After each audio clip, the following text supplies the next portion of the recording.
Economics সম্পর্কে জানে, তারা সায়েন্স সম্পর্কে জানে। আপনারা এগুলি পড়েন না, আপনাদের ইংরেজি শিক্ষা হইলো হারাম। আপনারা তো এটা মনে করেন। এই যে আপনি না একটু আগে ইলিয়াস একটা ভাই, কথা এই বললেন না? কথাগুলোর সাথে আমি একটু একেবারে ভদ্রভাবে দ্বিমত পোষণ করতেছি ভাই। আমি বলি ভাই, এই তর্কে যায়েন না, আমাদের যে এই তর্ক গেলে আবার অনেক লম্বা হয়ে যাবে। ওই তর্কে যায়েন না। ইসলামের মধ্যে কি কোরআন শরীফে ইকোনমি আছে? হ্যাঁ, কোরআন সুন্নাহে অবশ্যই ইকোনমি আছে। এই কোরআন শরীফের কোন জায়গায় আছে ইকোনমি? এই যে আপনি যেভাবে এখন সুনির্দিষ্ট বলতেছেন কোরআন সুন্নাহর কোথায় আছে, আপনি আল্লাহ রাসূল কিন্তু সাল্লাল্লাহু আলাইহি এটা ওয়াসাল্লামের এই জিন্দেগি এই বক্তব্য আবার কাট করে নিয়ে যায় পাবলিক আবার অন্যভাবে দিবে। কিন্তু আমি বলছি যে কোরআনে সবকিছু আছে, কিন্তু কোরআনে কি আপনি বললেন খালি কোরআন শরীফটা আপনি পড়লেন? এই কোরআন না না শরীফ না না আপনাকে বলছে ভাই, এই কোরআন শরীফ আপনাকে বলছে আপনি যান চীনে যান, যায় আপনি আমার কাছে মনে হয় আমরা একটু সাইড ট্র্যাক হয়ে যাচ্ছি। মূল বিষয়টা হলো যে অবশ্যই না, ইলিয়াস ভাই, আমি বলতেছি কোনটা। বলেন নাই আপনার জ্ঞান রফিক ভাই কমি মাদ্রাসা, আপনি কোরআনের আলাপে গেলাম না। আপনি কমি মাদ্রাসার কোথায় ইকোনমি পড়েন? আপনি শুনেন, আমি বলি আপনাকে আমি একটু বলি ভাই, আমাদের আলোচনা একটু সাইড ট্র্যাক হয়ে যাচ্ছে। মূল বিষয়টা হলো যে দিন ইসলামের মধ্যে, কোরআনের মধ্যে, সুন্নাহর মধ্যে অবশ্যই সমগ্র মানব জীবনের দুনিয়া এবং আখিরাতের সব বিষয়গুলো আছে, বাট এগুলো সবকিছু সবসময় একদম ডিটেইলড ভেঙে ভেঙে তত্ত্ব বা কাঠামো হিসেবে নাই, অনেক সময় এটা মূলনীতি হিসেবে আছে। এখন যে জায়গাটায় আসলে আমাদের বাস্তবতা হলো যে ইসলামপন্থীদের একটা দুর্বলতা আছে, সেটা হলো যে এই যে মূলনীতিটা, সেটা যে আমরা এখন কিভাবে প্রয়োগ করব, এটা প্রথমত নিজেরা বের করা, দ্বিতীয়ত সমাজের সামনে তুলে ধরা, যাতে সমাজ বুঝতে পারে যে কিভাবে ইসলাম এখন তাদেরকে চালাবে। মানে আজকে যদি ইসলাম আসে তাহলে সেটা কিভাবে চলবে, এটা তুলে ধরার ক্ষেত্রে নিঃসন্দেহে এখানে আমাদের কমতি আছে।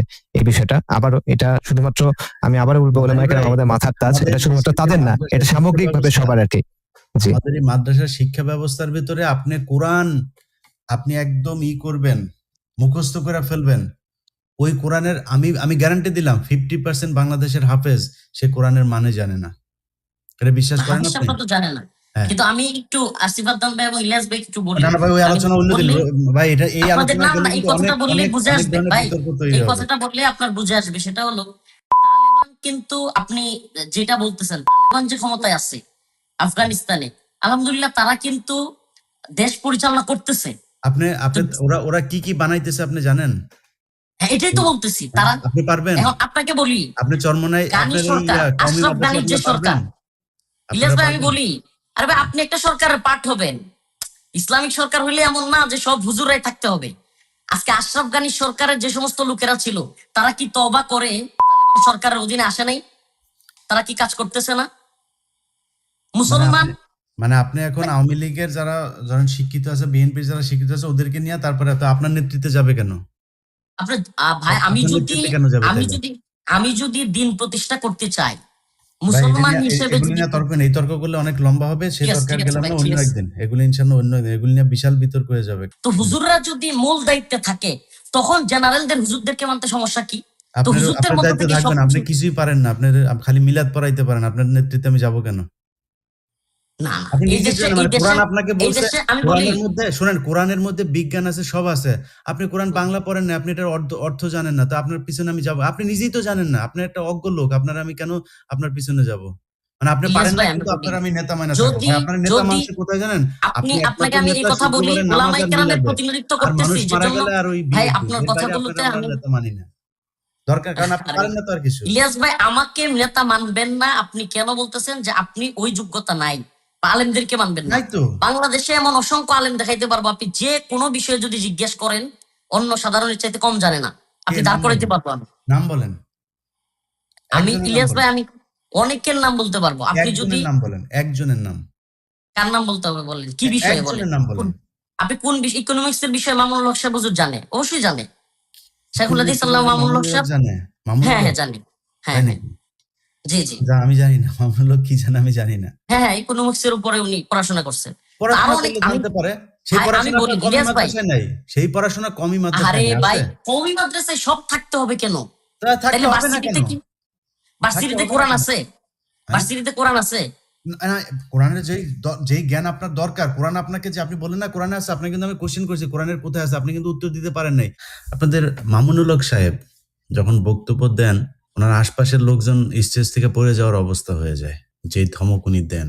জেলখানায় ছিলেন, জেলখানায় কেন গিয়েছিলেন সেটাও আমরা জানি। আপনি সারা দেশে মোদি বিরোধী আন্দোলনের লোকজনকে আপনি রাস্তায় নামাই দিলেন। এরপরে আপনি গার্লফ্রেন্ড নাকি বউ নিয়ে আপনি ইয়েতে গেলেন, রিসোর্টে গেলেন, তো আপনার এত যৌন উত্তেজনা উঠে গেল, আপনি তখন এমন পরিস্থিতিতে আপনি আরেকটু স্টেজ ইলিয়াস ভাই আরেকটু মানে নমনীয় হবো, শালীনতার সাথে আরেকটু বললেন। নমনীয় হবো, মানে বলেন, ঠিক আছে, মানে কথা যদি গুলো আমরা থামাবো না আপনাকে, কিন্তু আচ্ছা, আরেকটু নমনীয় হয়ে বলি। মানে উনি যে এই ইয়েতে গিয়েছিলেন, মানে রিসোর্টে স্ত্রীর সাথে দেখা করতে গিয়েছিলেন, একান্তে সময় কাটাতে গিয়েছিলেন। তো এই যে উনি ওই সময় গিয়ে তারপরে ধরা-টরা খেলেন। তারপরে জেলখানায় যাওয়ার পরে যেই মানুষগুলো, কেন বললাম জানেন কথাগুলো কেন বলছি? কারণ ওই জেলখানার মানুষগুলোর পরিবারের সাথে নানানভাবে আমি কিন্তু সম্পৃক্ত। যারা উনাকে নিজের, আপনি নিজে জেলে ছিলেন, আপনি জানেন সেখানে পানির স্বল্পতা, গোসল করার, উজু করার জন্য অ্যা পানি পাওয়া যায় না। অনেকের গোসলের পানি ২-৩ জনের পানি উনাকে দিয়ে দিয়েছেন। বাড়ি থেকে একটু খাবার গিয়েছে, সেই খাবার হুজুরকে দিয়েছেন। এই মামুনুল হক বের হয়ে কারোর কথা মনে রাখে নাই। যদি মনে রাখতো, আপনাদের এই আলেমরা যদি, আপনারা যারা জেল থেকে বের হয়ে এখন বাইরে আছেন, হেলিকপ্টারে চড়ে, চড়ে বিভিন্ন জায়গায় মানুষকে বুঝাইতে যান, আপনারা যদি মনে রাখতেন আজকে এই লোকগুলোর জেলখানায় থাকতে হইতো না। আপনারা যদি বলেন 99% এই দেশের আলেমরা তাদের অতীত ভুলে গিয়েছে। এখন সবাই আছে, কে কোন দলের সাথে মিশবে, কোন দল থেকে কয়টা আসন নিবে, এটা নিয়ে নানান ধরনের ব্যস্ততার ভিতরে আছে। এই পরিস্থিতি যদি চলতে থাকে, ছালা আবারও সবাই হারাবেন। এই দেশে জুমার খুতবা দিতে পারেন নাই, একটু মনে রাইখেন। তো আপনি আমাকে সংযত হতে বলেছেন, আমি যথেষ্ট সংযত হয়েই ছিলাম এতদিন। না ভাই, আসলে আমি আমি তো আপনার কথা তো আমি আটকাইতে আপনি পারবো না, কারেক্ট বা হুজুর, আপনি জি, কারেক্ট, আপনি কারেক্ট। আপনি যেটা বলেছেন ওইটাই ঠিক আছে। আমি ওইটাই ঠিক।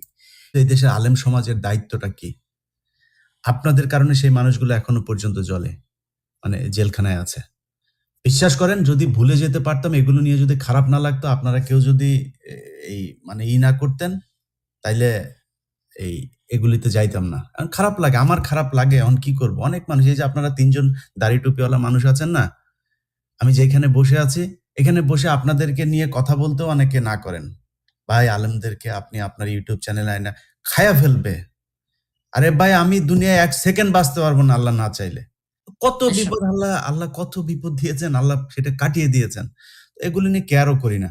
কিন্তু কথা হইলো যে আপনি আলেম, আপনার আরেকজন আলেম সহকর্মীকে, আপনি সহযোদ্ধাকে আপনি জেলখানায় রেখে আসলেন। আপনার ইচ্ছা করেন ওই মানুষটা জেল থেকে বের হোক? যদি সত্যি হয়, আমি যেকোনো জঙ্গিবাদের বিরুদ্ধে। কেউ যদি আসলেই জঙ্গি হয়ে থাকে, তার বিচার করেন। এই যে নুরুল ইসলাম ভাই কথাগুলো বলল, ভাই নতি হারিয়ে গিয়েছে সেজন্য সে জেলে। এই যে ফেনীর ঘটনা, এখন জানে যে ফেনীর ঘটনাটা এখন কোর্টে উঠলেই সেটা হয়ে যাবে। প্রতিটা ঘটনায় ম্যানুয়ালি অ্যাটর্নি জেনারেলকে বলা লাগে, ওনাকে বলা লাগে, ওনাকে কেন বলা লাগবে কেন রে ভাই? আপনি সেই মানুষগুলির রক্তের উপর দাঁড়িয়ে তারপরে আজকে আপনি এই চেয়ারে বসেছেন। জীবনে কোনোদিন আপনি আইন উপদেষ্টা হইতে পারতেন। জীবনে আপনি জাজ হইতে পারতেন। যে জায়গায় আপনারা আছেন, ভুলে গেলেন। তো এইজন্য খারাপ লাগে ভাই। কিছু, এই যে আমি যখন মানে আসিফ নজরুলকে নিয়ে যখন কথা বলি, এমনিতেই তো আসিফ নজরুলের বিরুদ্ধে যাই নাই। ভাই ৫ তারিখের পর থেকে বারবার তাকে বলা হয়েছে যে, "স্যার, আপনি এই লোকগুলিরে ছেড়ে দেন।" আরে যেই কন্ডিশনে বলেন, যে ভাই বললেন যেকোনো কন্ডিশনে পাসপোর্ট রাখবেন, দেশে যাইতে পারবে না, এই জেলা থেকে ওই জেলায় যাইতে পারবে না, এই হাসপাতালে ভর্তি হইতে পারবে না, যেই কন্ডিশন আপনার ইচ্ছা হয়, এই কন্ডিশন দিয়ে আপনি জামিন দেন তারে, কোনো সমস্যা নাই। মুচলেকা লাগবে, কারোরে আপনি আটক রেখে করবেন, সমস্যা নাই, করেন। যেকোনো পদ্ধতিতে জামিন দেন। মামলাই উঠায় না, জামিন তো বহু দূরের কথা। এইভাবে চলছে এই দেশ। তো আমি ইয়ের কাছে, রফিকুল ইসলাম ভাই, আপনার কাছে, আপনি আলেমদের রিপ্রেজেন্ট করবেন আজকের এই অনুষ্ঠানে। আপনাদের আসলে মানে মানে ঘুম হয় কিনা এটা একটু জানতে চাই। জি, এই শুকরিয়া ডক্টর ভাই। ইউনূস, আপনার সরকারকে আমি একটা জিনিস বলতে চাই। আমরা আপনাদের প্রতি অনেক ভালোবাসা দেখিয়েছি ফর নাথিং। আমাদের এমন কিছুই চাইও নাই, যদিও এমন কিছুই দেন নাই বা এমন কোনো বক্তব্য আমাদের শুনেন নাই। আমরা যেই মানে মূল যে সমস্যাটা এই রাষ্ট্রের, সেটা হচ্ছে আপনারা যে যত কথাই বলেন যে এই যে শেখ হাসিনার যে অবস্থা আজকে দেখেন, এই অবস্থার ভেতরে তারা যদি নাকি মনে করে যে সেই শেখ হাসিনা চুরি করেছিল, তার লোকজন চুরি করেছিল, এইজন্যই বোধহয় মানে তারা একমাত্র এই কি বলে শেখ হাসিনাকে এভাবে পালাতে হলো। আমি মনে করি না, একদমই না। এই গত ১৫ বছর শেখ হাসিনা জাস্ট প্রতিটা জায়গায় একদম সরাসরি আল্লাহর বিরুদ্ধে যুদ্ধ ঘোষণা করেছিল এবং আল্লাহর বিরুদ্ধেই তারা যুদ্ধ করেছে। সব জায়গায় দেখেন, সেই বিডিআর হত্যাকাণ্ডের ঘটনার পরে কি করলো? তারা মেজর জিয়া সহ হজরত কয়েকজন দেশপ্রেমিক কমান্ডো অফিসার থেকে শুরু করে দেশপ্রেমিক বিডিআর এই সেনাবাহিনীর ঊর্ধ্বতন কর্মকর্তা, তাদেরকে তারা জঙ্গি সাজালো, নানান ওই তাপসের উপরে গ্রেনেড হামলা, সব জায়গাতেই মানে জঙ্গি, সব জায়গায় জঙ্গি। এরপরে কি করলো যে এরা হচ্ছে অমুক হুজুরের সাথে দেখা গিয়েছে, এই যে এই জায়গাতেও এই যে আদনান ভাইয়ের যে ঘটনা, আদনান ভাই, আবরার ভাই, এই ওনাদের সবার হচ্ছে এই এক ব্যক্তি পাকিস্তানে গিয়েছিল, তার সাথে ওনার ছবি আছে, এক মিটিং এ তারা একটা ছবি ছিল, এই ছবি দেখিয়ে উনিও তাহলে জঙ্গি। আর এটা তাহলে তো এই মানে শেখ হাসিনা যে পাবলিক সেমিনারের ছবি ভাই, মিটিং এর পাবলিক সেমিনারের ছবি, পাবলিক সেমিনার, সেটাই মানে পাবলিক সেমিনারের একটা মিটিং বা কিছু একটা ছবি। এখন সেটার কারণে যদি হয়, তাহলে শেখ হাসিনার সাথে যারা রাজনীতি করেছে, শেখ হাসিনা যেই ব্যক্তিকে সেনাপ্রধান বসিয়ে গেল, শেখ হাসিনা যেই ব্যক্তিকে রাষ্ট্রপতি বসিয়ে গিয়েছে, আদালতের এই যে নুরুল ইসলাম ভাই খুব সুন্দর করে বলেছেন যে আসিফ নজরুলকে একটু তেল টেল দিয়েই বলেছেন, আসিফ নজরুল স্যার যাতে ওনার উপর আবার না খেপেন।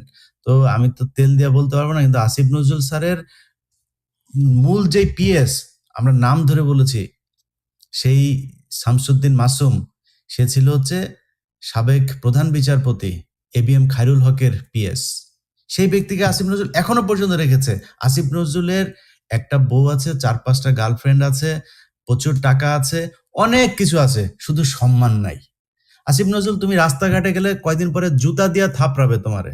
যখন যেটা বলি ওটা 6 মাস পরে হইলেও ফলে। এই যে আজকে এনসিপির যে অবস্থা দেখতেছেন না, বলেছিলাম তাদেরকে, তাদের সাথে যখন ইন্টারনাল কথাবার্তা হইতাম, বললাম ভাই আপনার রাজনীতি করার দরকার কি? আপনি 5ই আগস্ট যে আপনার এত বড়, আপনি সারা দেশের মানুষ আপনার পিছনে আসলো, আপনার কি কোনো রাজনৈতিক দল ছিল নাকি? দরকার নাই তো, যেটা করা দরকার সেটা করেন। মানুষ এমনিতেই নির্বাচনের আগে বলতেন আমরা ভোটে দাঁড়াবো, এমনি ভোট দিত আপনারে। সেটা না করে তারা দেখেন জামাতের বিরুদ্ধে বলে, বিএনপির সাথে লাগে, এই করে ওই করে, নানান বিদিকের যে অবস্থা, কোনো আসল কাজে তারা হাতই দেয় নাই। তারপরে টাকা পয়সার সাথে তো মিলে গিয়েছে, সেগুলো নিয়ে এখন আর বলি না। কারণ ওই যে বললাম 5 তারিখে আজকে যে কথাগুলো বলছি, রফিকুল ইসলাম মাদানি, আসিফ আদনান কিংবা আব্দুল্লাহ ইবনে নুরুল ইসলাম, ওনারা যারা আমার সাথে লাইভে কথা বলছেন, এই মানুষগুলো আমার সাথে লাইভে কথা বলারও সাহস পায় নাই আগে। তারপরেও কথা বলছি, বলার সুযোগ পাচ্ছি, এইটুক কারণে একটা সম্মান তাদের প্রতি আছে। তো যাই হোক, আওয়ামী লীগ যেই কারণে এই আজকে শেখ হাসিনার কোন পরিবারের আত্মীয়স্বজন 14 গোষ্ঠী, বায়তুল মুকাররমের খতিব থেকে শুরু করে ইউনিয়নের চেয়ারম্যান, সবাই পলাতক, নামও বলতে পারে না, সবাই নানান ভাবে চেষ্টা করে। আমি বিএনপি করতাম, আমি আওয়ামী লীগ করতাম, মনে মনে আওয়ামী লীগ করলেও মনে মনে বিএনপি করতাম। এই যে তাদের মানে যেই চেষ্টা, বিএনপি সাজার কিংবা জামাত। কালকে বাগেরহাটের এক ব্যক্তি মোল্লা মুজিবুর, সে এখন হাত পাখায় গিয়ে যুক্ত হয়েছে, দাড়ি রেখেছে কয়টা, দাড়ি রেখে এখন তিনি নাকি চরমনাই করেন। তার এই ছবি টবি সব আমি আমার ফেসবুকে দিয়েছি।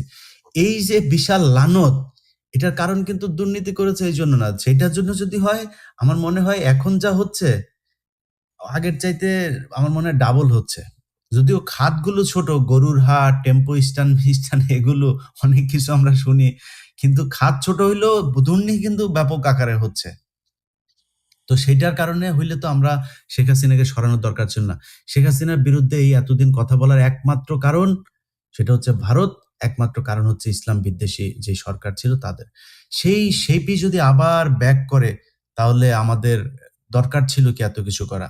সেই শেপ যদি আসে, ডক্টর ইউনূস, আপনাকে আর শেখ হাসিনাকে আমাদের একই পাল্লায় মাপতে 1 সেকেন্ডও দেরি লাগবে না। আমার সঠিক। বিশ্বাস সেই জায়গায় আপনারা যাবেন না। ভারতের ব্যাপারে একটা কঠোর অবস্থানে যেতে হবে। আমরা অনেক কিছু দেখছি। আপনাদের মানে একদম দৃশ্যত কোনো পরিবর্তন আমরা লক্ষ্য করছি না। এখনো পর্যন্ত ইয়ের কোনো চ্যানেলগুলোকে বন্ধ করা হয় নাই। এখনো পর্যন্ত ট্রানজিট আছে, আমাদের করিডোর আছে, সবই ভারত ভোগ করছে, আমাদের বন্দর ব্যবহার করছে। অথচ একের পর এক তারা আমাদের বিরুদ্ধে নানান পদক্ষেপ নিচ্ছে, আমরা কিছুই দেখছি না। তো এইভাবে কাজ করে আপনারা কিছু টাকা পয়সা লুটপাট করে অনেক উপদেষ্টার খবর জানি, টার্কিতে টাকা জমাচ্ছে, কানাডাতে জমাচ্ছে, এই ছাত্রদের ভেতরেও টাকা পয়সা ধুমায় জমাচ্ছে। তো এগুলো জমাবেন আর আসল কাজ করবেন না, এটা হইলে কিন্তু ভবিষ্যতে ক্ষমতা হয়তো তখন আপনাদের থাকবে না, তখন বলবেন ইলিয়াস কেন আমাদের নিয়ে এইসব কথাবার্তা বলে। এখনো পর্যন্ত সুযোগ দিচ্ছি, 1 বছর হয়েছে। ফেনীর ঘটনায় যারা আটক আছে ছাড়তে হবে, বিডিআর এর ঘটনায় যারা আছে ছাড়তে হবে, আলেম যারা আছে সবাইকে ছাড়তে হবে, বিএনপি জামাতের যারা বন্দী হয়েছিল সবাইকে ছাড়তে হবে। খুব দ্রুত যদি এইসব বিষয়ে পদক্ষেপ না নিয়ে এই ধরনের জঙ্গি নাটক করার ব্যবস্থা করা হয়, আমরা কিন্তু, আমি ব্যক্তিগতভাবে বলি, অনেক আলেমের সাথে আমার খুব ভালো সম্পর্ক, তাদেরকে আমার হয়তো সেই ক্ষমতা নেই তাদেরকে নামানোর বা আটকানোর, বাট আমার পরামর্শটা ছিল যে হুজুর আপনারা দাড়ি টুপি এসব নিয়ে যদি এখন রাস্তায় নামেন, তারা এই যে সজীব ওয়াজেদ জয় সহ আওয়ামী লীগের পেজগুলো দেখেন, ওরা বাংলাদেশকে জঙ্গিবাদ একটা দেশ হিসেবে করার চেষ্টা করছে। আপনারা এখন রাস্তায় নেমেন না। যদি দেয়ালে পিঠ থেকে যায় তাদের তো কিছু করার থাকবে না। আমরাও সেই পরামর্শ দিব, নামেন, সরকারের করেন। বিএনপিও এখন আপনাদের সাথে আসবে, জামাত এই কি বলে এনসিপি, সরি জামাত আসবে, তারপর অন্যান্য জাতীয় পার্টি, এরা সবাই আসবে। ওইদিকে আরো অন্যান্য দলগুলো তো আছে, এরা এসে রাস্তায় আসবে, বিশৃঙ্খলা হবে, ঝামেলায় পড়বেন। যদি বিশৃঙ্খলা করতে না চান তাহলে ভালোই শেখ হাসিনার সময় আটক সব লোকজনকে জেলখানা থেকে বের করতে হবে। এটা খুব দ্রুত করতে হবে। আপনি যেদিন আটক হন, আমার মনে আছে, ঢাকাতে আপনি আটক হচ্ছেন, আপনাকে পুলিশ যখন ধরে নিয়ে যায়, আপনি পুলিশকে এইভাবে শুয়ে করছিলেন, আরে আমার এইভাবে নিয়ে যান, আমি এমনি যাবো, আপনি আমি কি পালায় যাচ্ছি নাকি? আমার মনে আছে আপনি খুব করে বলছেন। ভাই, যেই আলেম খুতবার ইয়েতে দাঁড়ায়া যে মনে করে যে তার রিজিকের মালিক হইল মসজিদের সভাপতি, ওর নিজেরই তো ঈমান নাই। কারণ ও ওই কথা বলতে পারে না, কারণ আমার চাকরি থাকবে না, চাকরি খেলে আমি বউ বাচ্চা নিয়ে কি খাবো। ওর নিজের ইমাম নাই তো, ইমান নাই তো, ওর পিছনে আমার নামাজ পড়ে লাভ কি? ওর আগে কলেমে পড়ে আবার ফের তওবা করে ওর ইমান করে, এটাই শিরক। আমরা শিরক মানে খুব, আপনারা এখানে খুব বিজ্ঞ আলেমরা আছেন। আমি নিজে আমার নিজের যেটা মনে হয়, শিরক মানে খালি আল্লাহর সাথে কাউকে এইভাবে বলা না যে আল্লাহ 2 জন আছে, 3 জন আছে, 5 জন আছে, এটা না। আমি আল্লাহকে, আল্লাহ যে আমার রিজিক দাতা, এটা বিশ্বাস না করাটাও শিরক। অবশ্যই সে তো নিজে স্বীকার করে না, ওরে তবা পড়ে আবার ফের করা উচিত। তো এই ধরনের আলেম দিয়ে আমরা করব কি?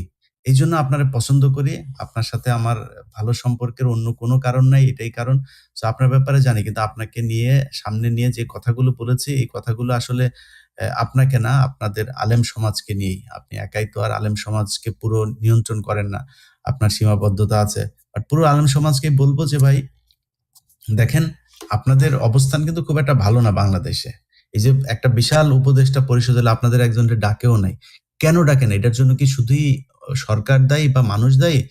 আপনারা যে ডাকবে, আপনারা, আমি বললাম যে পররাষ্ট্র মন্ত্রণালয় চালান। জামাতটা নিয়ে আপনার অনেক আছে। জামাতটা যদি বলেন আপনি সরকার চালায়, জামাত সরকার চালাইতে পারবে। কারণ সে ওই পড়াশোনা করেছে, সেই জ্ঞান অর্জন করেছে। সে ভালো খারাপ, আমি জামাতটা ভোট দেন না দেন আমি সেটা বলছি না। কিন্তু যদি আপনি সেইখানে আপনি কওমি মাদ্রাসার একজনকে দাঁড় করান, আপনাদের হাতে দিয়ে দেওয়া হবে। আমি চরমোনাই পীর সাহেবরে আর ওনার নায়েবে আমির কি যেন ওনারা আছেন, 2 জনরে বানাই দিলাম। না ভাই, ইলিয়াস চালাইতে ভাই, পারবেন তো? দেশ এই চালাইতে ব্যাপারে পারবেন? আমার একটু আছে। এই ব্যাপারে আমাকে দিয়ে দেন, ইনশাল্লাহ আমরা পারবো, ইনশাল্লাহ আমাদেরকে দিয়ে দেন। আসিফ আদনান ভাই, আমরা আছি, আব্দুল্লাহ বিন নুরুল আসিফ আদনান ইসলাম ভাইরা তো, আপনারা তো আর কোনো ইয়েতে নাই। না না আপনারা, না, আমি ওইটা আসিফ বলতেছি আদনান না। ভাই এখন এই পড়াশোনা করেন গণতান্ত্রিক, কোথায় জানেন? আসিফ আদনান ভাই কি করছেন? আসিফ আদনান ভাই কিন্তু দাওরা হাদিস না খালি। না না, আমি ওইটা দাওরা বলি হাদিস নাই। শেষ করে আমি বলতেছি কেন শুনেন তারপরে তারপরে ভাই। উনি আমি দাওরা ইলিয়াস হাদিস ভাই, পাস করে উনি আমি আপনার তারপরে কথাটা আপনাদের কাট উচ্চ করলাম কেন? শিক্ষার জন্য কোনো কিছু।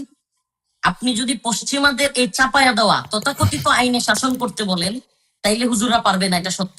না কিন্তু আইনের আপনি বাইরে যদি, আইনের শাসন করতে বলি না তো আমি। পশ্চিমাদের আইন নিবেন কেন? আসিফ আদনান উনি ঢাকা বিশ্ববিদ্যালয়ে ইকোনমিক্সে পড়াশোনা করছেন না আসিফ ভাই?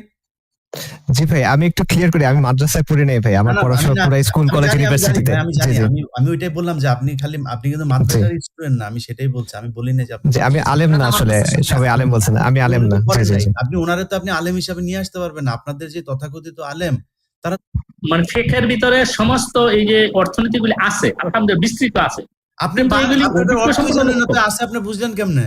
আপনি তো এটা অর্থই জানেন না। আপনার কমি জি, মাদ্রাসার সেই অর্থই পড়ায় নাই, তো আপনি জানলেন কেমনে? আপনি হাফিজি মাদ্রাসা খালি কোরআন শরীফ, এত হাফেজ পৃথিবীর কোনো দেশে নেই আলহামদুলিল্লাহ, কিন্তু আপনি সেই তারে কোরআনের অর্থটাই জানাইলেন না। সে তো অর্থই জানে না। আপনি তারে দিয়ে আপনি কি করাবেন? এটা কি বলছে আমাকে কোরআন, আপনি কেমনে না না, বলছেন? এখানে তো তাফসির কারক আছে, শুধু হাফেজরা জানতে জি। হবে এরকম না।